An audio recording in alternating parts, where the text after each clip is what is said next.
todo el tema de Israel, Hamas. En este caso, España no tiene un papel tan relevante, entiendo. A mí me gustaría que tuviera... Bueno, no, joder. Sigue, por favor. No. Bueno, no, simplemente eso. Luego te lo digo, off the record. Luego, off the record. ¿Cómo ves la situación? Porque es un conflicto que lleva realmente muchísimo tiempo, pero estamos llegando a un punto en el que, bueno, de no retorno en cierto modo, ¿no? De ya los dos bandos, yo creo, sobrepasando límites, ¿no? No estoy muy de acuerdo. Yo reconozco que en este conflicto no soy neutral, ¿no? Vale. Pero trato de hacer un ejercicio de objetividad, ¿no? Y analizar la situación desde el punto de vista estratégico de una forma fría, ¿no? Vamos a ver. Yo creo que este problema, Israel no quiere la solución de los dos estados, eso vaya por delante. Y yo creo además que es la opinión mayoritaria de los israelitas. Aquí se está diciendo que si Netanyahu, lo mismo, ¿no? Se le ha puesto la etiqueta de que es un ultraderechista, de que está gobernando con ultraderechistas, cosa que puede ser verdad. Pero yo creo que si están gobernando es porque hay una mayoría de los israelitas que les parece bien lo que están diciendo. Eso no lo perdamos de vista. Entonces, bueno, podemos decir que son unos genocidas, unos fascistas, lo que sea, pero la realidad es que yo creo que hay una mayoría social de los israelitas. Israel es una sociedad muy compleja, ¿eh? O sea, es una democracia con todas las letras, y hay opiniones muy diversas. Pero yo creo que hay una gran masa social de los israelitas que no quiere la solución de los dos estados. ¿Vale? Yo siempre esta mañana se lo decía a los alumnos porque me parece curioso, ¿no? Cisjordania, los israelitas le llaman Judea y Samaria, ¿vale? Todo lo que la West Bank, el Cisjordania, ¿no? Ellos le llaman Judea y Samaria. Esto que parece trivial indica que para ellos ese territorio es el corazón de su pueblo. Judea, etimológicamente, es la tierra de los judíos, ¿no? Y de hecho es donde está Jerusalén, ¿no? Entonces, pedir a los judíos, a los israelitas, que se desprendan de Judea y Samaria, nombres de resonancia bíblica, me parece que es pedirles mucho. Quiero decir, corrijo lo que digo, me parece que es esperar mucho de ellos, ¿no? Entonces, quiero decir que pensar que los israelitas, así por las buenas, y bueno, presionándoles un poquito, van a hacer eso, me parece complicado. Me parece complicado. Como también me parece complicado pensar que los judíos vayan a aceptar el que retornen a Israel los miles y miles de refugiados palestinos que se fueron de sus casas durante la guerra del 1948, cuyos nietos y bisnietos son los que viven en Gaza ahora mismo. Ese es otro problema muy difícil de solucionar. Y creo que es esencial para solucionar el problema de Israel, pero es muy difícil de solucionar, porque si toda esa gente emigra a Israel, imaginemos que se organiza un Estado unitario, y bueno, aquí todos somos israelitas, no judíos, israelitas. En ese momento, el Estado de Israel deja de ser un Estado judío. Y Israel, la razón de ser del Estado de Israel es que sea un Estado judío, porque Israel no existe por el Holocausto, como piensa mucha gente. Israel existe porque desde hace mucho tiempo, desde finales del siglo XIX, que es cuando empieza el movimiento sionista, se da cuenta de que necesita un hogar judío para ellos. Porque a lo largo de la historia la evidencia les ha demostrado que aunque ellos han intentado integrar en las sociedades de acogida en Europa, han sido sometidos a discriminación y a persecución. No hay que irse al Holocausto. Durante el siglo XIX... España misma también, ¿no? Bueno, España del siglo XV los expulsamos, pero no nos vayamos tan a los fenicios, ¿no? En el siglo XIX y principio del siglo XX, los judíos que vivían, muchos de los cuales siguen viviendo allí, en Polonia y lo que es Rusia, Ucrania, primero estaban confinados en un territorio y en segundo lugar eran objeto de persecuciones periódicas. La palabra pogromo, que se oye mucho estos días, proviene de esa época.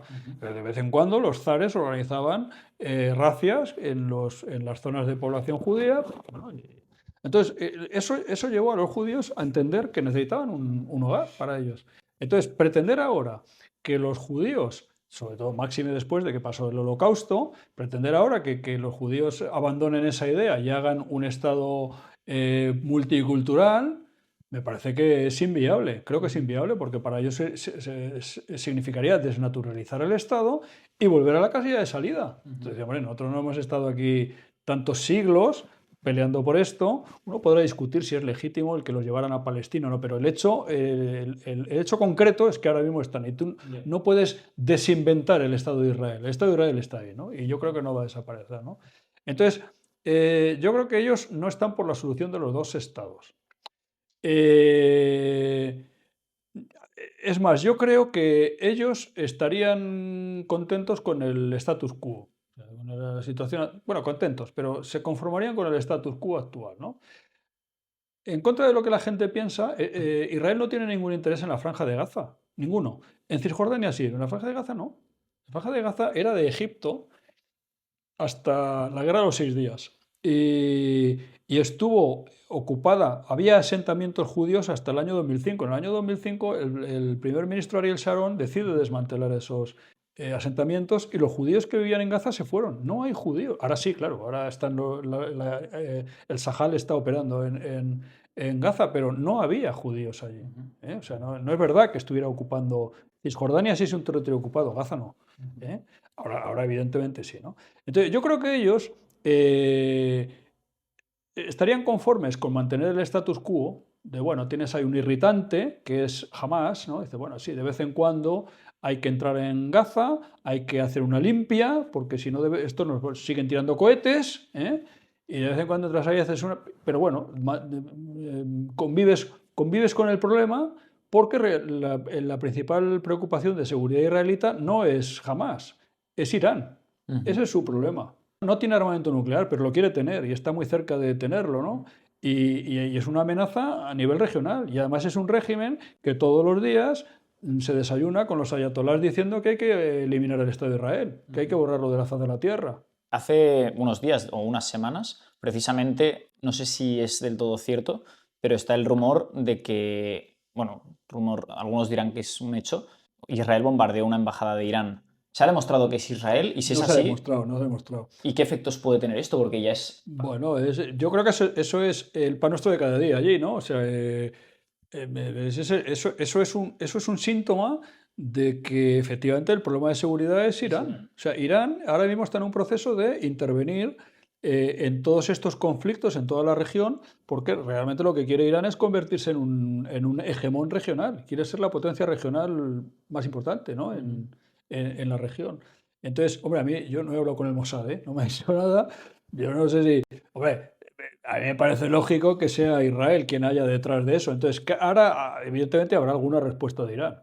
Habrá alguna respuesta, ya no cabe duda. ¿De ahí se va a seguir una operación militar israelita contra Irán? No lo sé, yo creo que no, porque Israel ahora está bastante ocupada en el problema que tiene con Hamás. Ha tenido que movilizar un montón de reservistas. Esos reservistas no estaban en su casa viendo la televisión, estaban trabajando. Quiere decir que los han tenido que sacar del mercado laboral para meterlos en el ejército e ir a combatir. En definitiva, que todo eso está haciendo un daño importante a la economía israelita. Es decir, israelita no es que esté allí disfrutando, Israel no está disfrutando con la operación en Gaza, tiene un coste para ellos, ¿vale? Entonces, en este estado, yo no veo que ahora Israel se vaya a embarcar en una guerra con un país de 80 millones de habitantes que está además separado de su territorio por Jordania y por Irak. Claro, por eso me extrañaba el hecho de que se bombardease una embajada por parte de Israel. No sería muy lógico, no sería muy inteligente. Bueno, vaya. Lo he hecho en Siria, O sea, lo he hecho en Siria, en Damasco. Yo creo que sí que lo han hecho ellos. Yo creo que sí que lo han hecho. Pero eso es una cosa. Pero eso no es contraproducente precisamente por lo que dices, de que ahora mismo meterse con más países. Bueno, es que en cierto modo Israel no está en guerra con Irán, pero evidentemente está en una situación, digamos, de Guerra Fría. Preguerra o de no sé cómo llamarlo, pero evidentemente, claro, ahí se está jugando una partida, entonces Irán hace un movimiento y si Israel percibe que ese movimiento va en contra de su seguridad, va a actuar, porque esos señores, ¿qué hacen en Siria? No están de turismo, están haciendo algo. Y están promoviendo, pues a lo mejor están rearmando a Hezbollah, que está en Líbano, que son chiitas, y claro, Hezbollah no les van a vender pistolas de agua, les van a vender cohetes para que bombardeen Israel. Entonces Israel no puede ser pasivo a eso, tiene que reaccionar, porque es una amenaza directa a su país. Eso es una cosa. Otra cosa es que vaya a emprender una complejísima operación militar de alto alcance para ir a la guerra con Irán. Yo creo que ni tiene capacidad ahora mismo, podría tenerla, pero hipotecando el país, tiene que poner todo el país en pie de guerra. Y además necesita una cosa muy importante, que es el permiso de Estados Unidos. Sin duda. Y yo creo que no lo tiene. Con la administración que hay ahora en Estados Unidos, no creo que esté por la labor, porque aparte, o sea, aquí lo importante es, que es lo que estaba a punto de pasar, es que Israel acabe entendiéndose sobre todo con Arabia Saudita. Vale. Y eso estaba a punto de pasar. ¿Por qué es tan importante? Perdón. Porque Arabia Saudita es un contrapeso fundamental al poder iraní.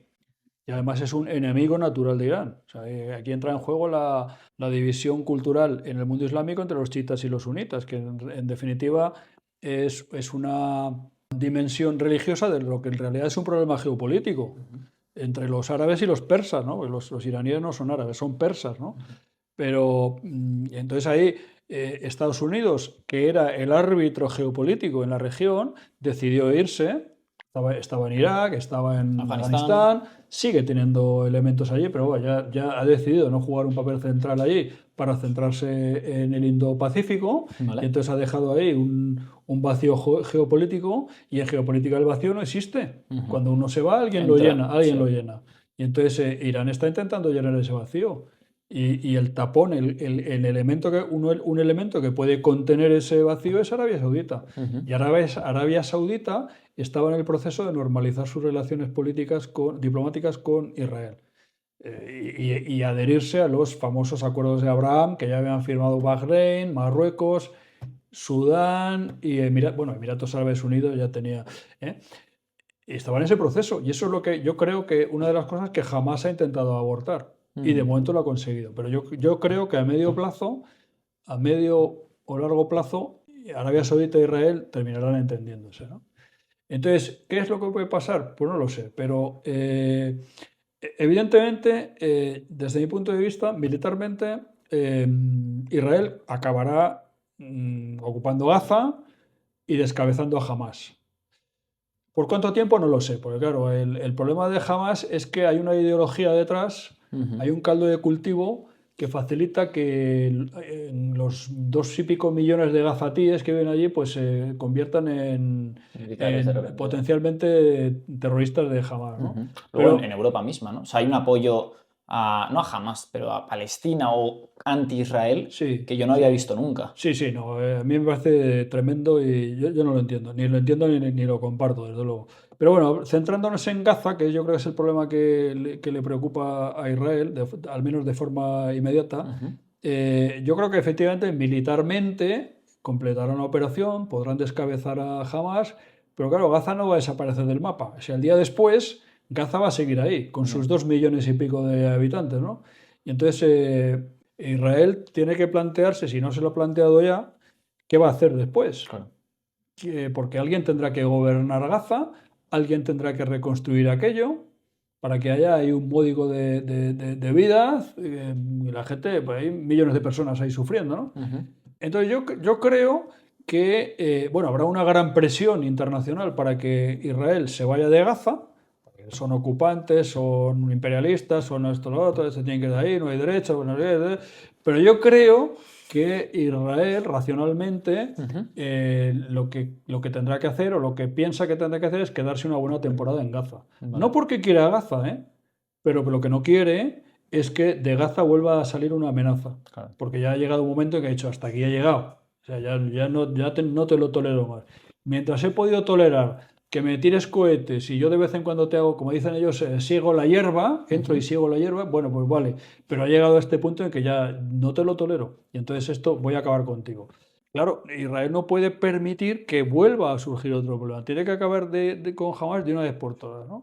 Entonces, cuando llegue ese momento, ellos tendrán que mantener Gaza ocupada hasta que vean que hay una solución política para la franja de Gaza. Solución que entiendo que tiene que pasar porque haya una intervención multinacional. O sea, la comunidad internacional se tendrá que implicar allí, ¿no? ¿Quién? No lo sé. ¿Estados Unidos o no lo sé? No sé. Pero alguien se tiene que implicar allí. La cuestión es quién va a gobernar Gaza. Porque Gaza... Complicado. O sea, bueno, ahora mismo tú sabes que en lo que es Palestina, desde los acuerdos de Oslo, ahí aparece una entidad que se llama la Autoridad Nacional Palestina, que es una especie de embrión de lo que se pensaba que en el futuro podría ser el gobierno de una Palestina que eventualmente pudiera haber sido independiente, ¿no? Cuando se negociaron los acuerdos de Oslo en los años 90, ¿no? Esa Autoridad Nacional Palestina rige en Gaza, en Cisjordania, pero no en Gaza. Vale. ¿Vale? Entonces, una de las opciones, en Gaza está totalmente desprestigiada la Autoridad Nacional Palestina, se la ve como inoperante, corrupta, títere de Israel, colaboracionista, etc. Es totalmente rechazada. O sea, hay una ruptura entre Gaza y Cisjordania, hay una ruptura entre lo que significa Hamas y la Autoridad Nacional Palestina. Pero bueno, una solución pudiera ser que la Autoridad Nacional Palestina, una nueva Autoridad Nacional Palestina, se hiciera cargo también de Gaza. Vale. De hecho, hace unas semanas, el gobierno en pleno de la Autoridad Nacional Palestina dimitió. ¿Por qué? Pues hombre, yo entiendo que porque parte del trato es que hay que renovar las caras en la ANP porque estos son los mismos perros de siempre y esto no tiene ninguna credibilidad. Hay que poner caras nuevas, tecnócratas, gente que sea para hacérselo digerible a los gazatíes, ¿no? Entonces, esa sería una opción, ¿no? Que viniera la ANP. Pero claro, la ANP, que está mal vista entre los gazatíes, de repente, cuando termina la guerra, la instalas allí, hay que comprender que los gazatíes lo van a ver como títeres de Israel. No va a ser aceptable. Eso va a ser una decisión complicada, ¿no? La funcionalidad de esa decisión es difícil. Otra posibilidad sería que se encargaran los países árabes. O sea, bueno, vamos a ver, Arabia Saudita o países, no sé, Emiratos Árabes, Kuwait, bueno, se viniera a hacerse cargo del problema como gobierno multinacional, no como, o sea, como una administración fiduciaria al estilo de lo que ocurrió al final de la Segunda Guerra Mundial en la ONU, que había en los procesos de descolonización se establecieron administraciones fiduciarias, se llamaban, que era para gestionar el país hasta que alcanzaran la independencia, ¿no? Pues una cosa así, ¿no? Que estuviera gobernada por países árabes. Claro, para hacerle digerible a los países árabes esa opción, que ellos acepten ir a Gaza y gobernar, hay que darles algo a cambio. Yeah.